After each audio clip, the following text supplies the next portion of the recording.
우리에게 주시는 말씀 봅니다. 우리 마태복음 26장 47절에서 56절 말씀입니다. 마태복음 26장 47절에서 56절까지 우리 한 절씩 제가 한 절 여러분 한 절 이렇게 교독하겠습니다. 말씀하실 때 12 중에 하나인 유다가 왔는데 대제사장들과 백성의 장로들에게서 파송된 큰 무리가 칼과 몽치를 가지고 그와 함께 하였더라.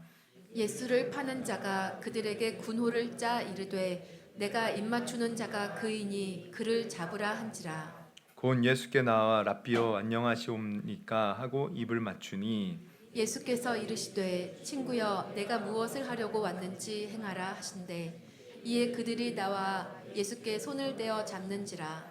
예수와 함께 있던 자 중에 하나가 손을 펴 칼을 빼어 대제사장의 종을 쳐 그 귀를 떨어뜨리니 이에 예수께서 이르시되 내 칼을 도로 칼집에 꽂으라. 칼을 가지는 자는 다 칼로 망하느니라. 너는 내가 내 아버지께 구하여 지금 12군단 더 되는 천사를 보내시게 할 수 없는 줄로 아느냐. 내가 만일 그렇게 하면 이런 일이 있으리라 한 성경이 어떻게 이루어지겠느냐 하시더라.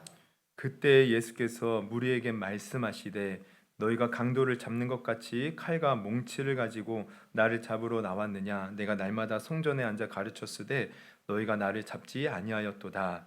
그러나 이렇게 된 것은 다 선지자의 글을 이루려 함이니라 하시더라. 이에 제자들이 다 예수를 버리고 도망하니라. 아멘. 아멘. 할렐루야. 여러분 한 주간도 잘 지냈나요? 우리 한번 앞뒤 옆에 분 보면서 잘 오셨습니다. 사랑을 축복합니다. 인사해 보겠습니다. 네, 감사합니다. 우리 계속 사순절을 보내고 있는데요. 잘 이렇게 사순절 예수님 묵상하면서 보내고 있나요? 우리 밖에 소책자 제가 무료로 나눠드린다고 했는데 아니 성도 수에 비해서 책이 안 줄었어요. 그래서 책 읽는 걸 별로 안 좋아하시나 제가 그 성경 통독도 이제 하자고 하면서 그 성경에 이제 각 채마다 이렇게 설명을 해놓은 것을 저기 뒤에다 프린트 해놨는데 아니 그것도 안 줄어들어요. 그래서 아니 이렇게 읽는 걸 별로 안 좋아하시나 보다. 근데 한번 가서 읽어보십시오. 제가 그 20일간 묵상 그 책을 보니까 우리나라 이제 와서 선교하신 선교사님들 이제 한 분 한 분씩 소개를 하고 있더라고요. 내용이 이제 막 이렇게 길게는 나와 있지는 않은데 간단한데 이 선교사님이 이런 걸 세웠구나, 이런 일을 하셨구나. 그러면서 이렇게 많은 것을 깨닫게 되고 또 이제 오늘도 나누겠지만 아니 그분들이 뭐가 아쉬워서 우리나라에 와서 이런 일들을 했을까? 뭐가 아쉬워서 고국에서 있으면 더 잘 먹고 잘 살고 더 성공적으로 살 텐데 이제 그러면서 좀 하나님께 또 감사한 마음도 들고 하더라고요. 여러분 제가 오늘 얼마나 없어지는지 다 체크할 거예요. 꼭 가져가시고요. 또 뒤에 성경 통독 또 관련된 자료들도 있으니까 또 활용하셔서 여러분 성경 또 읽는 일에 힘썼으면 좋겠습니다. 오늘 본문은 우리 마태복음 26장 47절에서 56절을 본문으로 하여 제목은 큰 구원을 귀하게 여깁시다. 투입니다. 투. 투.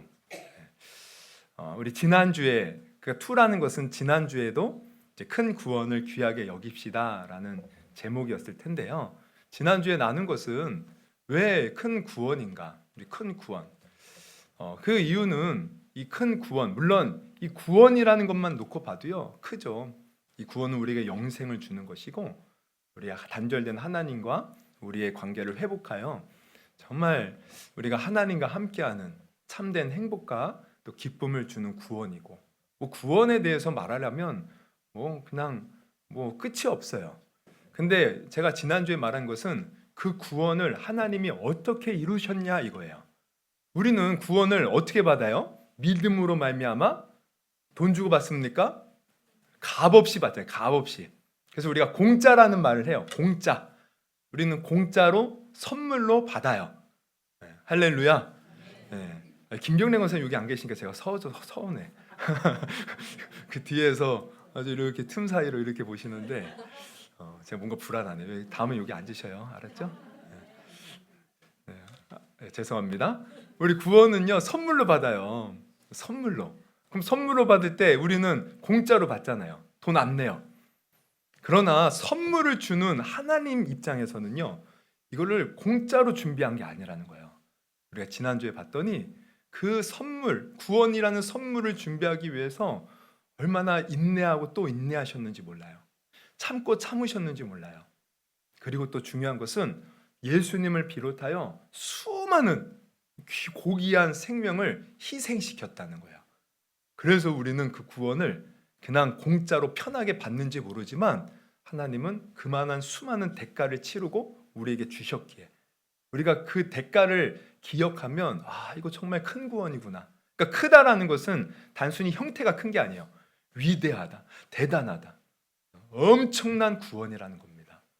그래서 여러분, 우리는 이 구원을 이렇게 엄청난 것이기에 어떻게 해야 돼요? 귀하게 여겨야 돼요. 소홀히 여겨서는 안 돼요. 여러분, 한 주간을 돌아보십시오. 우리 얼마나 구원을 소중히 여기면서 사셨습니까? 네. 다들 반성하는 눈빛이야. 여러분, 우리 구원을 소중하게 여기셔야 돼요. 할렐루야. 귀하게 여기셔야 돼요. 그래서 오늘은 좀 더 이게 우리가 귀하게 여겨야 된다라는 것을 좀 더 우리가 이제 깊이 마음에 와닿기 위해서 좀 더 오늘 나누려고 하는데, 이제 오늘 말씀을 보면 이제 오늘 예수님께서 붙잡히시는 장면이 나와요. 겟세마네 동산에서 우리가 다 알다시피 예수님이 아주 땀방울이 핏방울이 되기까지 간절히 기도하시고 마치시니까 마침 가룟 유다가 예수님의 있는 장소를 알기에 사람들을 데리고 예수님을 잡으려고 왔어요. 본문을 보니까 칼과 몽치가 뭐예요? 쉽게 말하면 몽둥이입니다. 몽둥이. 뭐 세번역이나 다른 우리말 성경 보면 몽둥이로 번역이 되어 있어요. 몽둥이. 그리고 요한복음을 보면은 무기를 가지고 왔대요. 하여튼 그 예수님이 얼마나 칼을 휘두르고 무력을 행했다고 그렇게 무기를 들고 옵니까? 어쨌든 예수님을 그렇게 잡아가려고 왔어요. 그리고 가룟 유다가 이미 내가 가서 입 맞추는 그 사람이 예수니까 너희들 잡아라. 이미 짜고요. 그렇게 해서 예수님이 이제 가룟 유다가 오자마자 예수님께 입 맞춰요. 그랬더니 사람이 이제 잡으려고 하죠. 그때 어때요? 어떤 사람이 칼을 휘둘러서 대제사장의 종의 귀를 자르게 합니다. 이 사람이 누굽니까? 우리 요한복음을 보면 이 칼을 휘두른 사람은 제자 중에 누구예요? 베드로고요. 또 이 대제사장의 종의 이름도 나와요. 요한복음 보면 말고라는 사람이에요. 어쨌든 그렇게 칼을 휘둘릴 때 예수님은 오늘 뭐라고 하십니까? 칼을 칼집에 꽂으라는 거예요. 칼을 칼집에 꽂아라. 그러면서 하시는 말씀이 내가 지금 하나님께 구하여 12군단이나 더 되는 천사를 보내게 할 줄 너희들이 모르느냐. 그러나 주님 안 하신다는 거예요. 왜? 성경의 말씀을 이루기 위해서. 그래서 예수님 순수하게 잡혀가셔요. 그리고 제자들은 그것을 보고 다 도망갑니다. 오늘 내용 이거예요. 근데 이 내용을 우리가 좀 더 깊이 묵상해 보면 여기에서 주님이 이루신 구원이 얼마나 크고 위대한지를 우리가 깨닫게 된다는 거예요. 오늘 두 가지를 나눌 것인데 첫째는 이것입니다. 예수님이 지금 잡혀가셔요. 그리고 우리가 알다시피 이제 밤새 신문 받고 이제 십자가에 달리시는데, 근데 이렇게 되는 것이 단순히 로마가 강해서 유대인들이 칼과 몽치를 가지고 와서 어쩔 수 없이 끌려가서 어쩔 수 없이 고난당하고 어쩔 수 없이 죽으신 게 아니라는 거예요. 예수님은 일부러 그 모든 것을 피할 수 있음에도 불구하고 그냥 순순히 자기의 권세를 내려놓고 끌려가셨다는 거죠. 이게 오늘 본문에서 보여줍니다. 그래서 예수님이 좀 전에 베드로는 어떻게 했어요? 칼로 휘둘러서 그들을 물리치려고 그랬어요. 근데 예수님 뭐라고 하십니까? 우리 53절 한번 읽어볼게요. 53절 같이 한번 읽어봅니다. 시작. 너는 내가 내 아버지께 구하여 지금 12군단 더 되는 천사를 보내시게 할 수 없는 줄로 아느냐? 그러면서 54절에 내가 만일 그렇게 하면 이런 일이 있으리라는 성경이 어떻게 이루어지겠느냐 하시더라. 뭐예요? 예수님 12군단 더 되는 천사를 보내서 그들을 싹 물리칠 수 있대요. 그러나 그렇게 하지 않으시겠다는 거예요. 여러분, 여기서 12군단 되는 천사를 보내시는 예수님의 신적인 능력. 여러분, 12군단은 무엇을 의미해요? 이 군단이라는 말은 이게 헬라어로 보면 레기온인데 이 말은요, 당시 로마의 한 군단을 말해요. 지칭하는 단어예요. 근데 로마의 한 군단은 이제 사람이 이제 그 보병이 이제 몇 명이냐면 병력이 최소 4,200명에서 많게는 6,000명이 되는 군단이라는 거예요. 큰 군단. 근데 예수님은 지금 12군단, 그러니까 12군단이면 6,000명으로 우리가 한 군단을 계산하면 72,000명이 되는 그런 천사, 사람도 아니고 천사래요. 천사. 그럼 여러분 천사 보내면 어떻게 되는 줄 아십니까? 이 구약을 보면 천사는요, 사람이 우리 천사를 대적을 못해요. 하나님이 천사를 보내면 어떤 군대도 다 져요. 뭐 예를 들면 열왕기야 이제 6장에 보면 이제 우리 엘리사 선지자 다 알죠. 엘리사가 얼마나 신통방통한지. 아람 왕이 엘리사 때문에 이스라엘을 칠 수가 없는 거야. 그래서 한 번은 이 엘리사가 도단 성에 있는 것을 알고 군대를 보내요.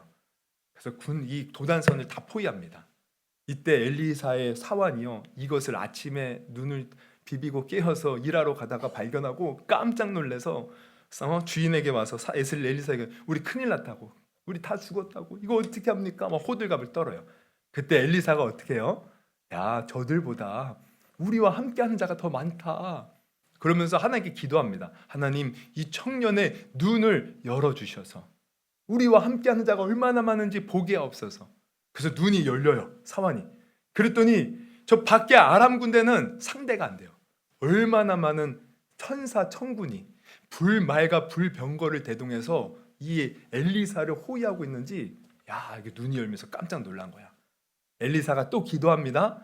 하나님, 저들을 물리쳐 주옵소서. 그랬더니 이 천사들이 가서 아람 군대의 모든 눈을 멀게 하는 거예요. 그래서 혼쭐을 내주고 쫓아보냈어요. 여러분, 천사가, 하나님이 천사를 보내면 이런 놀라운 역사들이 일어납니다. 이뿐만이 아니에요. 여러분, 열왕기하 19장에 보면 히스기야 왕이 통치할 때입니다. 이때는 아수르, 그러니까 세상 역사를 보면 아시리아라는 나라가 세상을 호위하고 있을 때요, 호령하고 있을 때요. 근데 이때 다른 이 북이스라엘도 멸망시키고 다른 나라도 다 정복하고 이제 남유다로 쳐들어왔어요. 히스기야도 이제 꼼짝없이 정말 나라를 잃게 생긴 아주 위기 상황입니다. 그때 히스기야는 하나님께 기도하는 거예요. 여러분, 우리가 아무리 큰 위기 상황에서도 하나님께 기도하면 됩니다. 할렐루야. 기도해요. 그랬더니 이사야, 우리 유명한 이사야 선지자가 하나님이 기도 들으셨다고, 하나님이 저 아수르 군대를 무찌르시겠다고 말씀하셔요. 그리고 그날 밤에 하나님이 어떤 일을 벌이시냐면 열왕기하 19장 35절, 이 밤에 여호와의 사자가 나와서 아수르 진영에서 군사 몇 명이요? 18만 5천 명을 친지라. 아침에 일찍 일어나 보니 다 송장이 되었더라. 여기 보면은 여호와의 사자가 나와요. 이 사자가 뭡니까? 이게 헬라어 원문으로 보면, 아니 영어로만 봐도 나와요. 이게 천사입니다. 천사. 천사예요. 근데 이게 단수로 되어 있어요. 천사들이 아니에요. 앞서 엘리사는 줄말과 불병거들이었지만 여기에서의 여호와의 천사는요, 한 명. 한 명이라고 말해요. 천사를 뭐라고 호칭해야 돼요? 한 마리라고 해야 돼요. 한 명이라고 해야겠죠. 사람은 아니지만 한 천사, 하여튼 한 천사가 하나님 보내주셔 왔는데 그 18만 5천 명의 대군은요, 그냥 하루아침에 다 진멸했다는 거예요. 한 천사가, 여러분, 한 천사만 있어도요, 어떤 군대도 대적할 수 없는 거예요. 이 엄청난 천사인데 지금 오늘 예수님이 뭐라고 하셨어요? 몇 천사를 보낼 수 있다고요? 12군단이나 더 되는 천사들. 그런데 중요한 것은 뭡니까? 예수님은 하나님의 아들로서 이 모든 천사들을 다 대동하여 하나님, 세상의 그런 모든 대적들을 물리칠 수 있지만 중요한 건 뭡니까? 그렇게 하셨다 안 하셨다? 안 하셨다는 거, 안 하셨다. 왜 안 하십니까? 성경의 말씀을 이루시기 위해서. 어떤 성경의 말씀?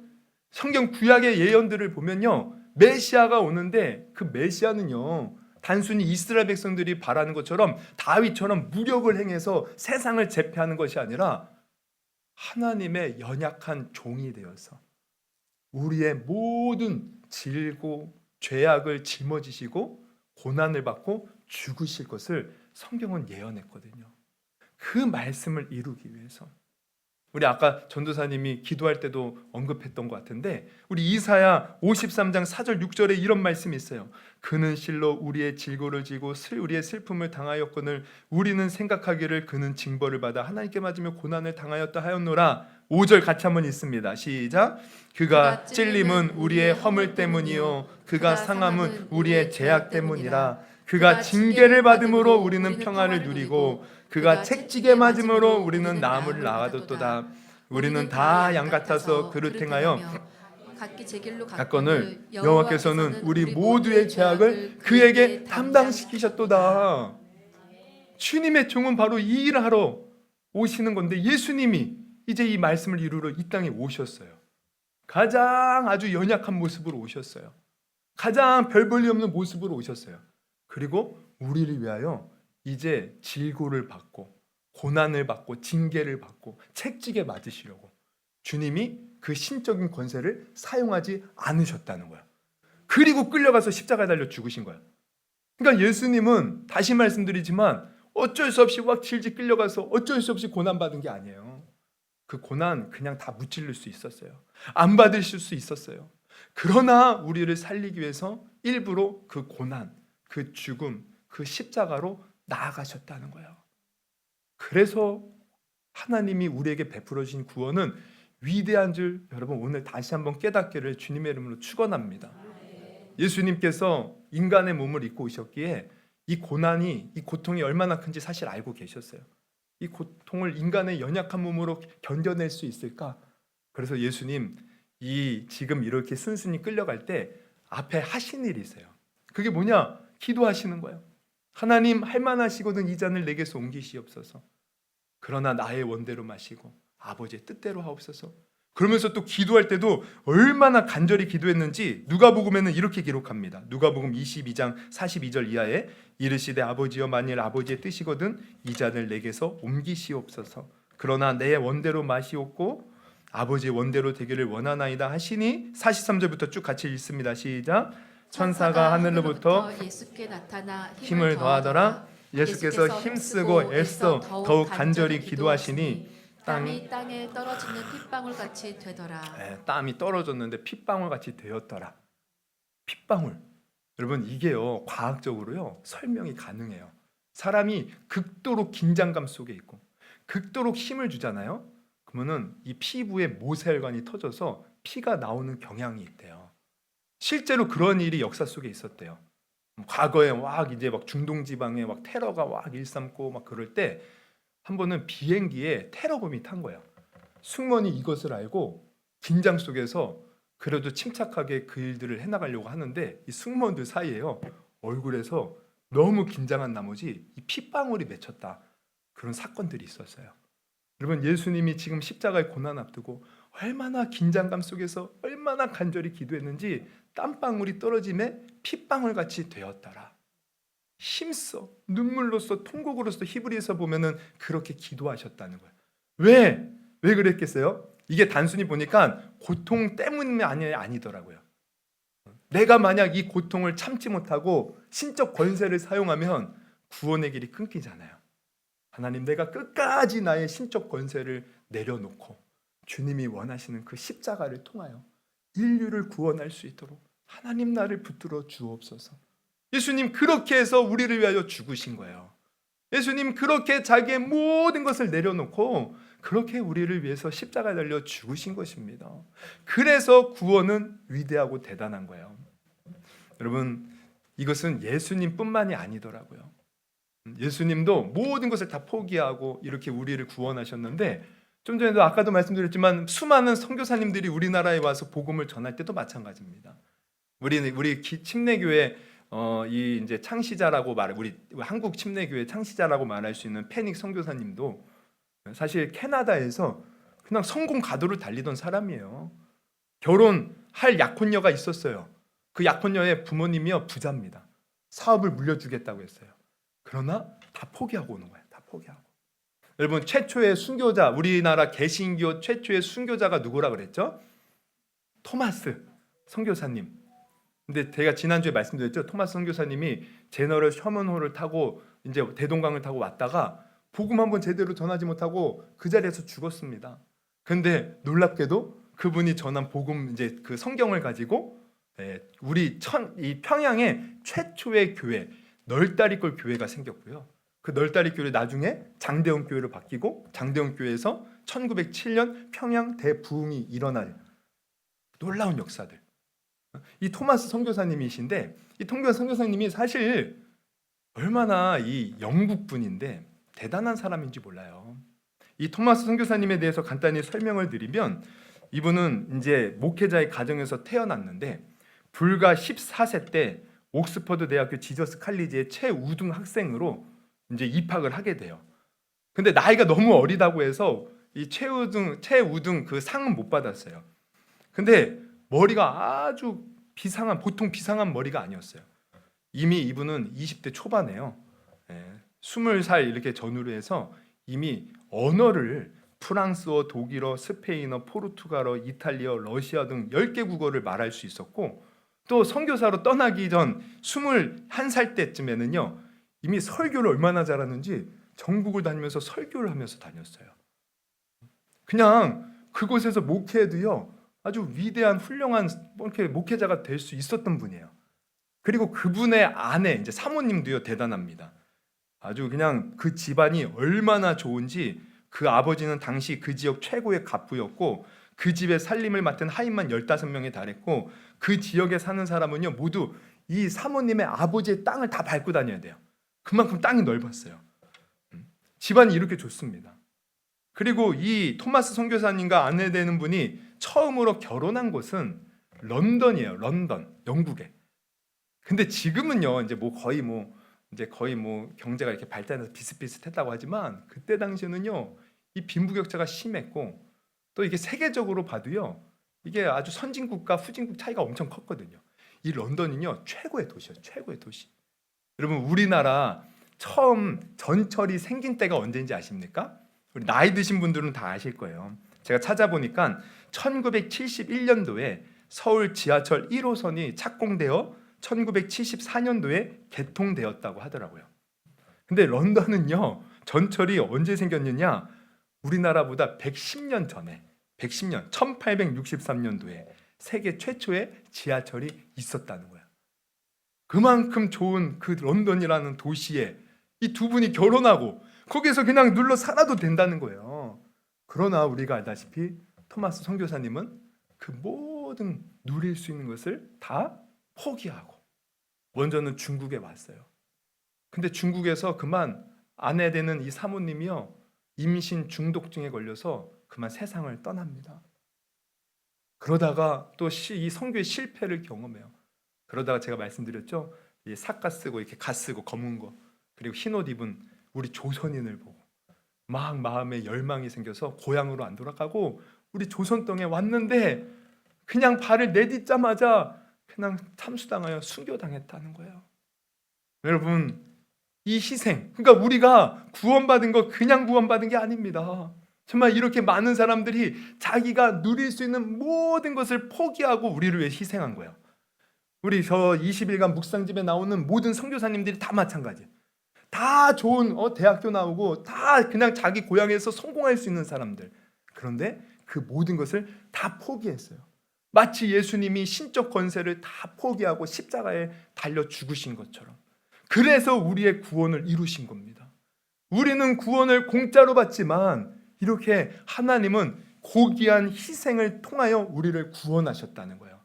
그래서 우리는 이 구원을 대단하고 위대하게 여겨야 되고 우리는 구원받았음에 늘 감사하며 살아야 된다는 것을 여러분 다시 한번 깨닫기를 주님의 이름으로 축원합니다.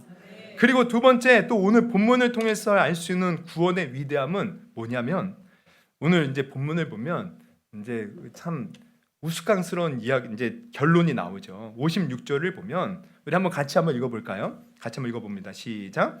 그러나 이렇게 된 것은 다 선지자의 글을 이루려 함이니라 하시더라. 이에 제자들이 다 예수를 버리고 도망하니라. 지금 뭐래요? 제자들이 어떻게 했대요? 예수 버리고 다 도망갔대요. 사실 몇 시간 전만 해도요. 예수님이 나 이제 곧 잡힐 거다. 이 얘기했을 때 제자들이 뭐라고 한지 아세요? 이렇게 말해요. 마태복음 26장 35절. 베드로가 이르되 내가 주와 함께 죽을지언정 주를 부인하지 않겠나이다. 여러분, 근데 이게 베드로만 고백한 게 아니에요. 뒤에 보면 뭐라고 합니까? 하고 모든 제자도 그와 같이 말하니라. 모든 제자가 다 똑같이 말했어요. 사실 우리 절대 죽을지언정 주님 부인하지 않겠습니다. 그들은 예수님과 3년 동안 동고동락하면서 예수님이 놀라운 일들 행하신 거 다 봤어요. 가르침을 받았어요. 마지막에는 내가 죽을지언정 주님 부인하지 않겠습니다 라고 결단까지 했어요. 근데 오늘 결론은 뭐예요? 다 도망갔어요. 뭐 같습니까? 아주 그냥 머저리 같고 병신들 같고 어떻게 그렇게 한순간에 그렇게 배신을 때리고 도망갈 수 있어요? 여러분, 이게 뭘 보여주냐면 제자들의 연약한 모습. 그런데 이게 곧 우리의 모습이라는 거예요. 우리 인간의 모습. 하나님은 이 세상을 창조하시고 우리에게 좋은 거 다 주셔요. 근데 우리 인간은 그것을 모르고 언제든지 마음이 변덕이 심해서 늘 변하는 거예요. 우리 인간의 역사를 보십시오. 끊임없는 하나님께 배신하는 역사예요. 하나님의 말씀을 떠나서 죄 가운데 빠져 사는 역사예요. 하나님이 끊임없이 찾아와서 내가 여호와다, 나를 믿어야 산다, 믿는다고 말하지만 이스라엘 역사를 보십시오. 하나님 믿다가도 우상 숭배에 빠져요. 하나님 말씀대로 살다가도 죄악에 빠져요. 끊임없이 빠져요. 끊임없이. 우리는 이렇게 연약한 자예요. 우리도 마찬가지죠. 여러분, 우리가 하나님을 믿는다고 하는데 여러분은 하나님을 위해서 무엇을 했습니까? 솔직히 우리 주님은 예수님까지도 생명 바쳐 우리를 사랑해 주셨는데 과연 우리는 주님 앞에 뭘 해드린 게 있어요? 내가 하나님 앞에 뭘 잘했을까요? 어쩌면 우리의 모습을 보면 은혜를 받고 좋아하다가도 그 마음이 변덕이 심해서 또 교회에서는 은혜 받고 눈물 흘렸을지 모르지만 집에 돌아가는 순간부터 또 하나님 생각하지 않고 우리가 늘 또 교회 와서 기도하잖아요. 하나님, 한 주간 또 죄 가운데 빠져 살았습니다. 용서하여 주옵소서. 실수했습니다. 넘어졌습니다. 이게 우리의 모습 아니에요. 그럼 여러분 생각해봐요. 지금 이 베드로 비롯해 제자들도 예수님 앞에 이렇게 부인하고 배신하고 떠나가, 도망가.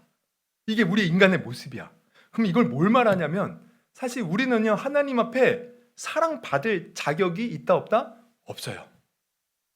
하나님은 우리에게 구원을 선물로 주시는데 이 엄청난 구원을 우리가 선물로 받을 자격이 과연 있는가라고 퀘스천을 우리가 붙인다면 답은 뭐예요? 그렇지 않다는 겁니다. 우리는 하나님의 이 엄청난 사랑을 받을 자격이 하나도 없는 그런 존재라는 거예요. 하나님이 이렇게 우리를 위해서 희생할 필요가 없다는 거예요. 그 수많은 선교사님들 이 땅에 오실 때 봐요. 여러분, 그때 당시 조선, 여러분 세상에 막 제가 말씀드렸죠. 다른 세계에 그때 소문나기는 조선은 미개인이 사는 나라다. 야만인이 사는 나라다. 식인종 사는 나라다. 막 이런 소문이 들 정도였어요. 그래서 저 아주 그냥 알지도 못하는 아주 그냥 작은 나라. 근데 실제로 우리나라 그때 당시 어땠습니까? 구한 말기에 아주 그냥 정치는 막 썩을 대로 썩었고 부패했고 그러면서 일본이 계속해서 침략하면서 결국 일본에게 우리나라가 넘어가잖아요. 아무 힘도 없어요. 아무 가치 없어요. 그런데 선교사님들은 그 사랑 전하고자 그냥 이 땅에 계속 오는 거야. 자기 모든 것을 포기하고. 그러니까 이게 어떻게 보면 말로 설명할 길이 없어요. 우리 아무것도 가치 없는 그런 나라였고 우린 존재였는데 하나님은 어떻게 이렇게 우리를 끊임없이 와서 복음을 전하고 희생을 시켰는가? 이거 뭐라고 설명할 겁니까? 설명할 길이 없더라고요. 우리는 그저 벌레만도 못하고 티끌만도 못하고 아무것도 아닌 존재인데 주님이 사랑하셔서 이거 사랑밖에 설명할 길이 없어서 그냥 사랑하시니까 그렇게 예수님을 희생시켰고 수많은 사람들을 희생시켰고 우리를 구원해 주신 줄 여러분 오늘 분명히 깨닫기를 주님의 이름으로 축원합니다. 그러니까 우리는 하나님께 사실 자격이 없는 자였다는 거예요. 그냥 죄인이었다는 거예요. 그럼에도 불구하고 하나님은 그 고귀한 희생을 통해서 우리를 구원하셨으니 그러니까 구원은 위대한 겁니다. 너무나도 대단한 거예요. 그래서 우리는 항상 주님 앞에 뭘 알아야 돼요? 제가 몇 주 전에도 설교했는 것 같은데 우리는 항상 내가 자격 없는데 주님 나를 구원하셨군요. 나는 죄인인데 주님 나를 사랑해 주셨군요. 이거 기억하셔야 돼요. 나 같은 죄인 살리신 주님의 은혜 놀라와. 그 찬양 가사를 지은 존 뉴턴이라는 그 목사님도요, 평생 두 가지 고백을 했다고 그래요. 하나는 나는 극악무도한 죄인입니다. 나는 극악무도한 죄인입니다. 정말 그랬죠. 그분의 삶을 보면 예수 만나기 전까지 정말 망나니 같은 인생 살았어요. 배를 이렇게 하면서 그냥 노예들도요, 그냥 아주 그냥 가차없이 막 잔인하게 막 바다에 빠뜨려서 죽게 만드는 그런 노예 파는 그 선장이었어요. 근데 그가 예수님 만나고 나니까 나는 평생 그가 고백하는 것은 극악무도한 죄인이었습니다. 그런데 또 하나 고백하는 게 뭐냐면 이렇게 극악무도한 죄인을 우리 예수님이 십자가에서 죽으심으로 구원해 주셨습니다.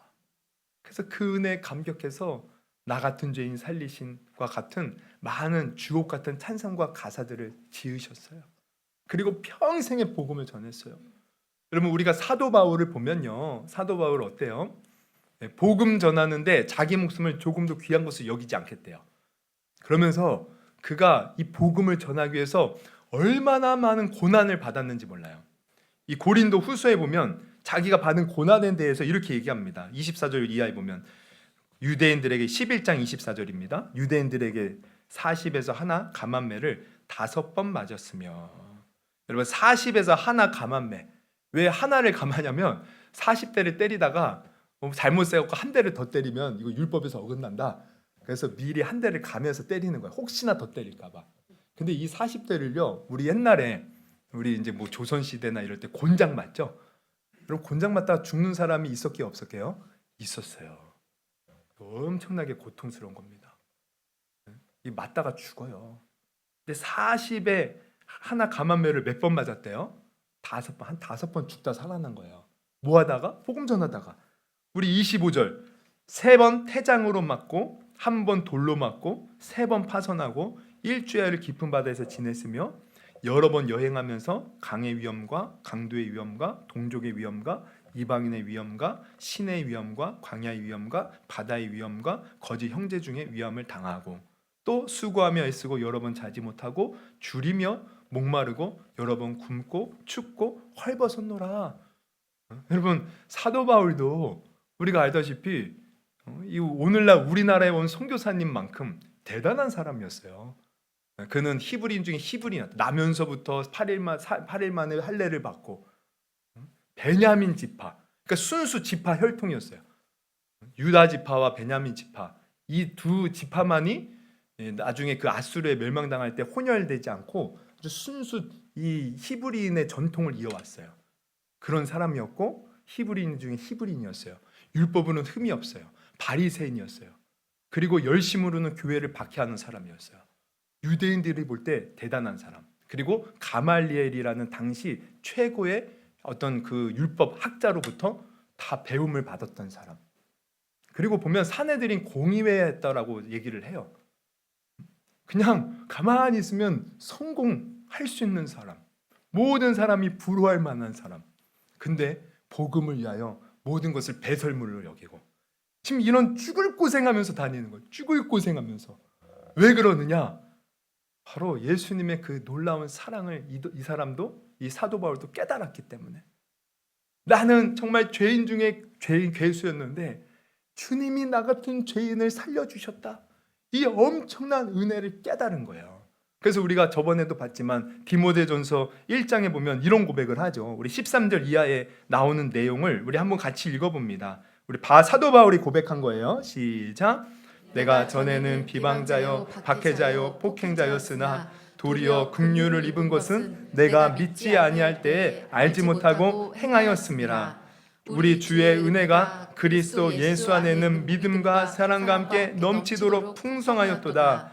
믿보다 모든 사람이 받을 만한 이 말이요 그리스도 예수께서 죄인을 구원하시려고 세상에 임하셨다 하였도다. 죄인 중에 내가 괴수니라. 죄인 중에 내가 괴수였대요. 인간의 눈으로 볼 때는 잘 나가는 사람이었지만 하나님의 눈으로 보니까 나는 죄인 중에 괴수였다.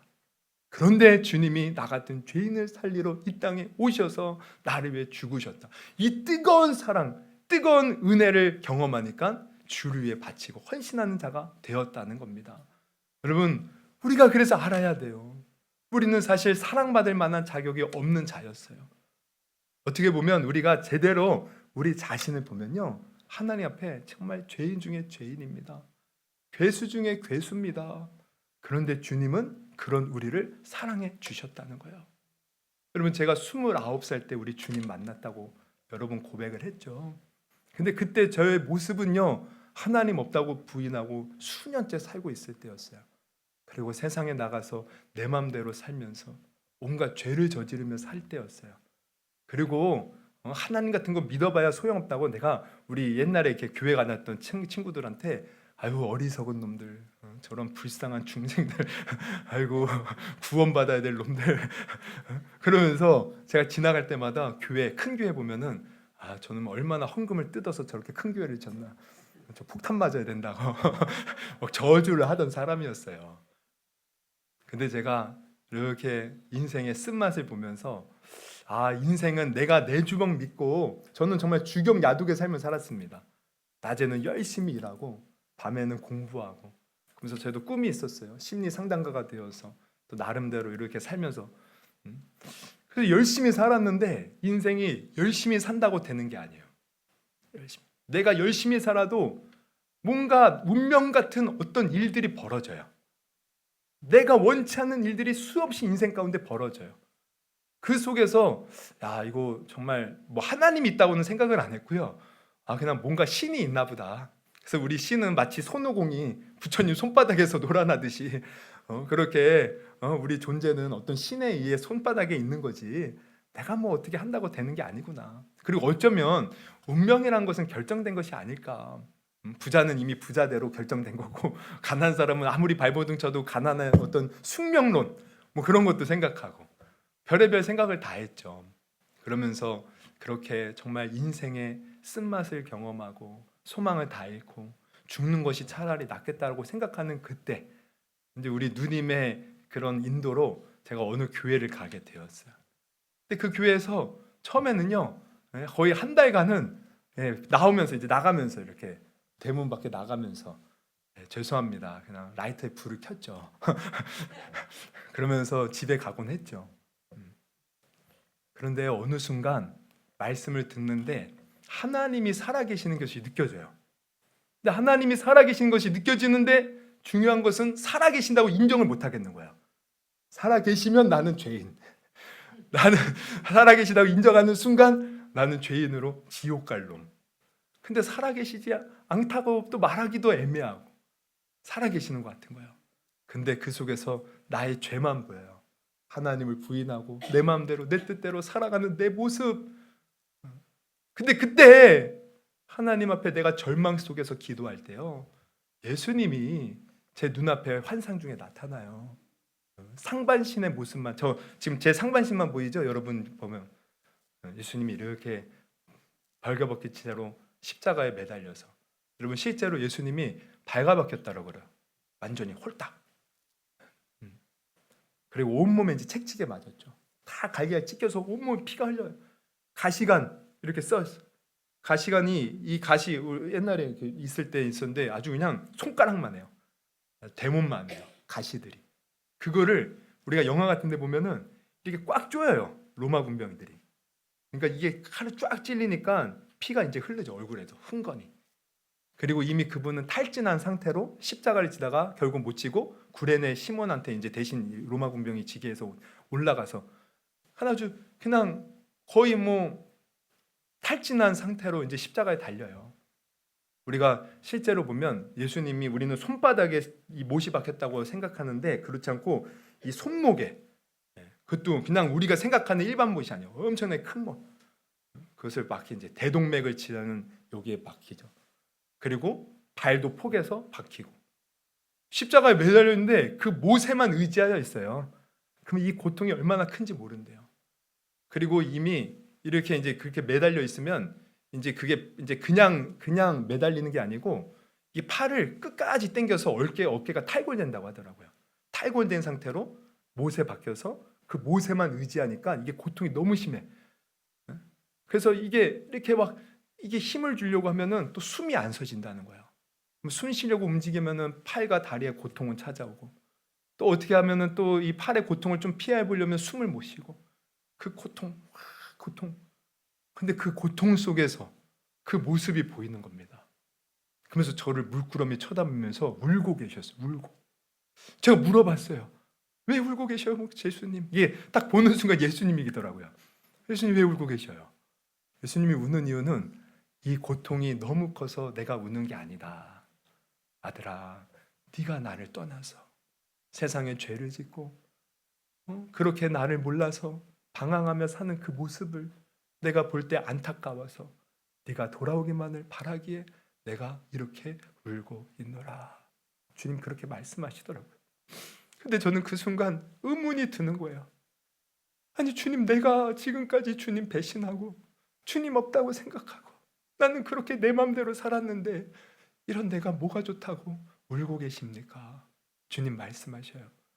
내가 너를 사랑하기 때문이다. 이게 뭐 다른 말로 설명이 안 되더라고요. 그냥 사랑한대요. 내가 나같이 이렇게 벌레만도 못한 죄인 중에 죄인을 그냥 사랑해서. 여러분, 하나님이 우리를 왜 끝까지 포기하지 않고, 우리는 하나님 모른다고? 여러분, 세상에 나가 보십시오. 우리가 예수 믿으세요 그러면 다들 하나님이 어디겠냐? 예수 못 믿겠다. 사실 예수 안 믿는 사람들이 더 많아 보여요. 그러나 끊임없이 하나님은 이 세상에 복음 전하고자 지금도 사람을 선택해서 많은 사람들을 희생시켜서 복음을 전하라고 하나님께서 일하고 계시다는 거예요. 왜? 사랑하니까. 그래서 여러분, 구원은 위대한 겁니다. 우리는 아무 잘못 쓰잘데기 없는 그런 인생, 하나님을 모르고 배신하고 그냥 내 마음대로 살다가 죽으면 끝나는 존재, 하나님이 솔직히 우리를 쓸어버리고 새로운 그냥 사람들 지워서 마음 드는 사람들을 이끌어가면 되는데 그러지 않으시고 우리를 끝까지 포기하지 않고 우리를 위해서 구원을 베푸시니, 그래서 구원은 위대한 겁니다. 여러분, 오늘 그 구원이 위대함을 다시 한번 깨닫기를 주님의 이름으로 축원합니다. 인내하고 또 인내하시고 수많은 사람을 희생시키시고, 그리고 우리 예수님 죽지 않아도 되는데 일부러 죽으시고, 많은 그 희생들, 고귀한 인생들, 그 모든 좋은 것들을 다 포기해 우리를 구원한 그 놀라운 구원. 그래서 우리는 구원을 귀하게 소중하게 여겨야 되는데, 그럼 우리가 귀하게 소중하게 여기려면 어떻게 해야 됩니까? 여러분, 어떻게 해야 돼요? 내가 소중하게 여긴다면 우리는 그 은혜에 먼저는 감사해야 돼요. 할렐루야. 감사해야 돼요. 세상에서 그 어떤 것도 내가 원하는 것을 이루지 못해도 우리가 정말 구원을 소중히 여기면 그것 하나 때문에 우리는 기뻐하고 감사해야 돼요. 그 구원 하나 때문에 우리는 하나님을 찬송해야 돼요. 사도 바울도 감옥에 갇혔어요. 복음 전하다가 책찍에 맞고 빌립보에 가서 했을 때 그랬죠. 아니 얼마나 억울한지 몰라요. 그냥 귀신 들린 사람 한 명 쫓아냈는데 그것 때문에 와 상갔는데 고발당하여 죄도 묻지도 않고 그냥 책찍에만 넣고 옷이 벗겨진 채로 지하 깊은 곳에 갇혔어요. 착고에 베어서. 여러분, 저 같았으면은 하나님 나한테 왜 이런 고난을 주십니까? 내가 그냥 복음 전하러서 왔는데 지금 뭐 하는 짓입니까? 에이씨 그러면서 막 욕했을 것 같아. 근데 사도 바울이 어떻게 해요? 그 속에서 기도하고 하나님을 찬송하는 거예요. 왜 그런가 봤더니 지금 아까도 봤잖아요. 그 구원받은 은혜가 너무 커서. 여러분, 구원을 귀하게 여기는 사람은 내가 어떤 상황 속에서도 구원 때문에 찬송하고 감사하는 거예요. 할렐루야. 그리고 구원을 귀하게 여기는 사람은 더 큰 믿음의 소유자가 됩니다. 어떤 믿음의 소유자? 여러분, 주님이 이렇게 우리가 죄인 되었을 때도 구원하셨어요. 그리고 모든 것을 다 포기하면서까지도 구원해 주셨어요. 이렇게 구원해 주셨는데 앞으로의 인생 또한 우리 주님이 책임져 주시지 않겠습니까? 그래서 우리는 그 주님께 더욱더 믿고 의지하는 사람이 되는 거예요. 이게 구원을 귀하게 여기는 사람이에요. 우리 로마서 8장 32절에 이런 말씀이 있어요. 자기 아들을 아끼지 아니하시고 모든 사람, 우리 모든 사람을 위하여 내주신 이가 어찌 그 아들과 함께 모든 것을 우리에게 주시지 아니하겠느냐. 아들까지 줬는데 우리에게 주시지 못할 게 뭐가 있어요. 이 은혜를 아는 사람은 흔들리지 않고 끝까지 주님을 의지하는 거예요. 그래서 히브리서에 보면 이런 말씀이 있습니다. 우리 히브리서 13장 5절에서 6절 같이 한번 읽어봅니다. 시작. 돈을 사랑하지 말고 있는 바를 족한 줄로 알라. 그가 친히 말씀하시기를 내가 과연 너를 버리지 아니하고 너희를 떠나지 아니하리라 하셨느니라. 그러므로 우리가 담대히 말하되 주는 나를 돕는 이시니 내가 무서워하지 아니하겠노라. 사람이 내게 어찌하려 하노라. 여러분, 예나 지금이나 아주 그냥 뭐니 해도 머니가 최고죠. 돈, 이때도 돈을 사랑하는 사람들이 많았나 봐요. 근데 주님은 뭐라 그래요? 돈 쫓아가지 말고 그것 때문에 걱정하지 말라는 거예요. 지금 있는 줄로 족하라. 왜? 우리를 구원하신 하나님이 우리와 함께 하시면서 우리를 인도하시고 지키시고 보호하실 것이기 때문에. 그래서 구원을 우리가 귀하게 여기는 사람은 이 구원을 베풀어 주신 하나님을 더욱더 의지하는 겁니다. 그리고 마지막으로 우리가 구원을 귀하게 여긴다면 이제 그 구원을 베풀어 주신 주님을 위해서 사는 거예요. 나를 위해 사는 게 아니에요. 그래서 주님을 위해서 사는데 어떻게 살아요? 주님이 이렇게 아름다운 구원을 베풀어 주셨음을 기억하고 우리도 이 아름다운 구원을 다른 사람에게 전하는 겁니다. 하나님이 내가 죄인 되었을 때 사랑하신 것처럼 우리도 죄인을 사랑하는 거예요. 원수를 위해서 축복하는 거예요. 그리고 세상에 나가서 그냥 내 유익만을 위해서, 내 것만을 위해서 내 마음대로 사는 것이 아니라 하나님의 그 거룩한 성품을 보여주기 위해서 거룩하고 선하고 깨끗하고 바른 행실, 선한 행실로 살아가는 거야. 그래서 우리를 통하여 하나님의 영광을 드러내는 것, 이게 구원을 귀하게 여기는 겁니다. 우리 마지막으로 마태복음 5장 16절 같이 한번 읽어봅니다. 시작. 이같이 너희 빛이 사람 앞에 비치게 하여 그들로 너희 착한 행실을 보고 하늘에 계신 너희 아버지께 영광을 돌리게 하라. 뭘로 하나님께 영광 돌리래요? 착한 행실. 우리가 구원을 귀하게 여긴 사람은 착한 행실로 살아가는 겁니다. 여러분, 다시 말씀드리지만 구원은 위대하고 대단합니다.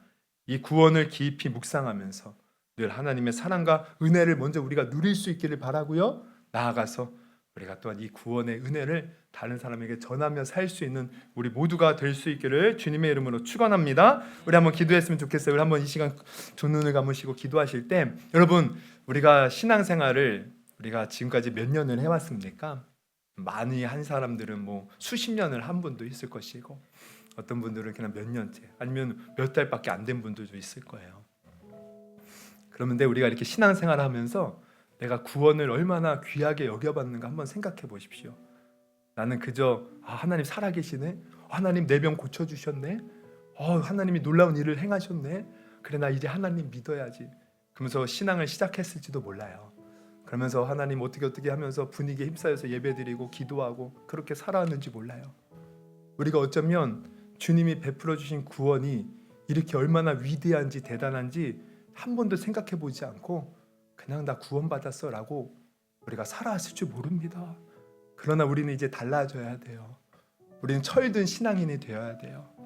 우리 철든 자녀들도 어렸을 때는 부모님이 나를 위해서 얼마나 희생했는지를 모르고 부모한테 대들고 부모의 마음에 비수를 꽂고, 근데 나중에 우리가 아기 낳고 자녀를 키우면서 부모가 나에게 이렇게 했구나, 그리고 부모를 세상을 떠나보내고 나서는 내가 부모님이 살아계실 때 더 잘할걸, 그러면서 그때야 비로소 철드는데 우리 신앙인들도 철들어야 돼요. 하나님이 우리를 구원하기 위해서 수많은 사람들을 희생시켰는데 그 희생이 그냥 별거 아닌 희생이 아니구나, 어쩔 수 없이 받은 희생이 아니구나, 정말 우리를 구원하기 위해서 모든 것을 포기한 엄청난 희생이구나, 정말 나는 아무것도 아닌데 나 같은 자를 구원하기 위해서 그 사랑을 보여주시기 위해서 보여주신 엄청난 것이구나. 그래서 우리는 정말 그 구원을 귀하게 여기고 이제는 그 구원에 합당한 삶을 살아야 될 줄 믿습니다.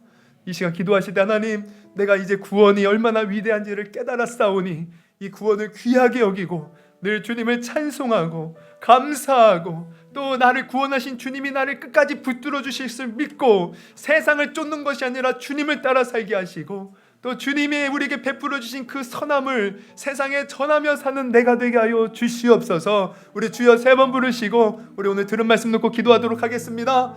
주여.